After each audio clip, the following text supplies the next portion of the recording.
Alright, so now that we're going into the solo section, we're going to be having both guitars harmonizing with a lead line, and then they're going to be trading off with a solo after that.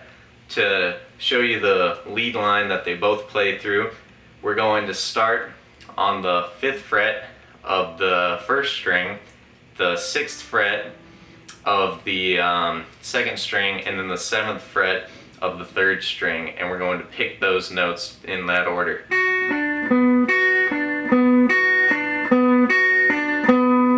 4 times. On the 5th time, we're going to move up to the 6th fret of the 1st string and still play the 6th fret of the 2nd string and the 7th fret of the 3rd. So that's going to be,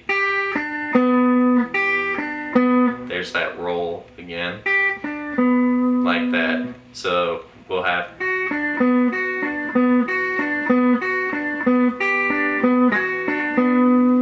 then we're going to return back to the original pattern for one measure, and then we're going to go up to the 8th fret of the 1st string, and then the 10th fret of the 2nd and the 10th fret of the 3rd. Play through that twice. That's going to be the pattern, and then after that, one of the guitars is going to break off into the solo while the other one plays the heavier part of the intro riff.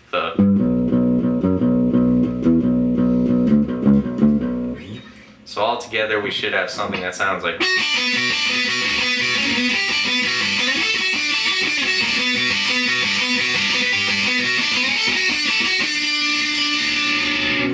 something like that.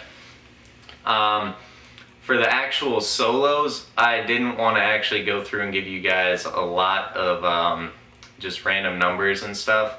I don't even know the actual solos, but we do know what key the song is in and the shapes that work for that key. So I thought that I would just run through that real quick to give you guys ideas for your own solos.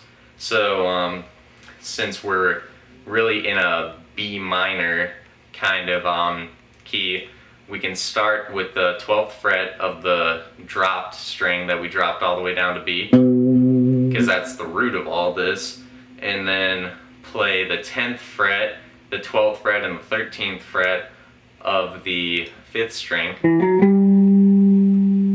just like that. The 10th fret and the 12th fret of the 4th string, the 9th fret, the 10th fret, and the 12th fret of the 3rd string,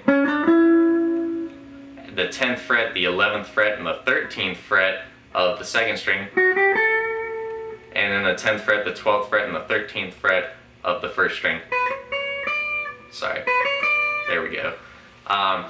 Just for those of you who don't know, pretty much when we're playing any song in a drop tuning, as long as they're using a lot of that open dropped chord, then we can safely pretty much always play that shape over it when we wanted to make a solo, and we would really be golden 9 times out of 10.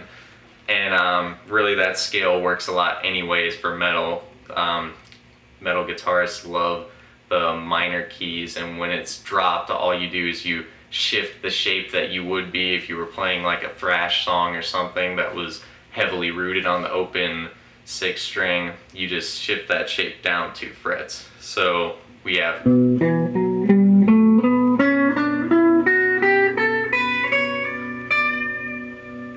and so using all those notes, we've got all that we need to make a pretty cool solo. If I were going to play through it, just to give you guys an example, we might play.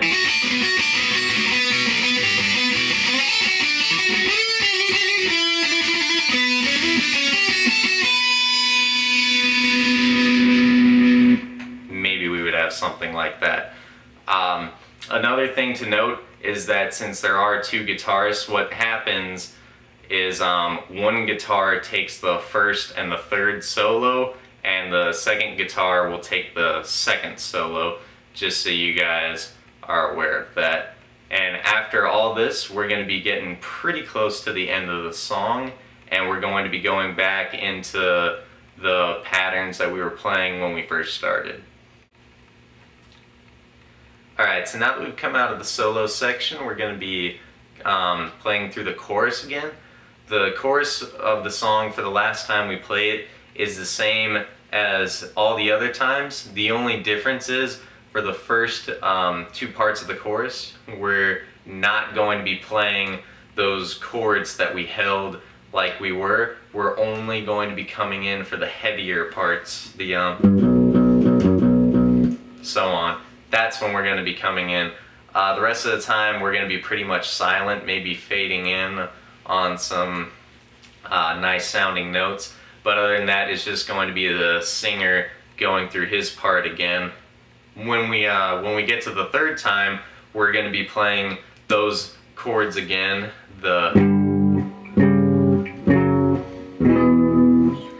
And then after that, we're going to be going into the stabs again, but this time we're also going to add a section onto that. Just to play through what exactly that's going to sound like. We're going to have.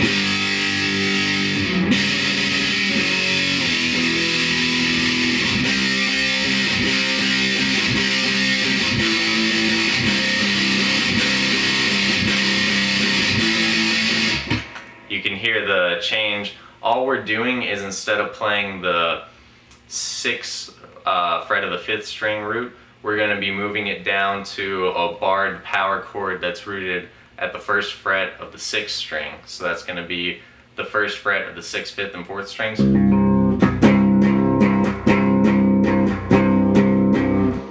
And then for the last time, we're going to go and return to the 3rd fret of the 5th string and the 5th fret of the 4th string, just like always.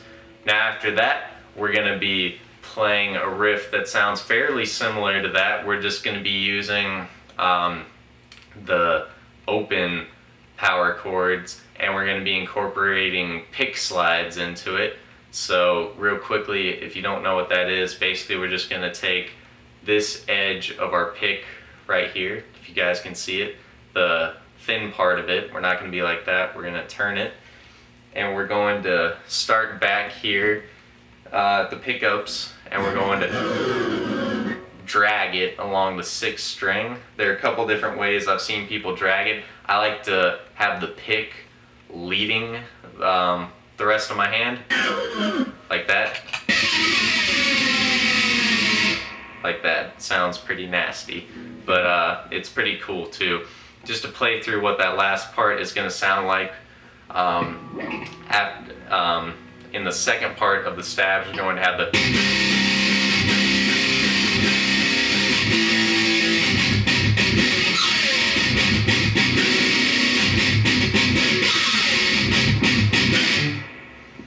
Something like that. We're just going to be muting the 6th, 5th, and 4th strings all open like that. Let it ring out. After we open up and let it ring out, in comes that pick slide. And then so on and so forth as many times as necessary. And that is actually going to be how we end the song, on just a.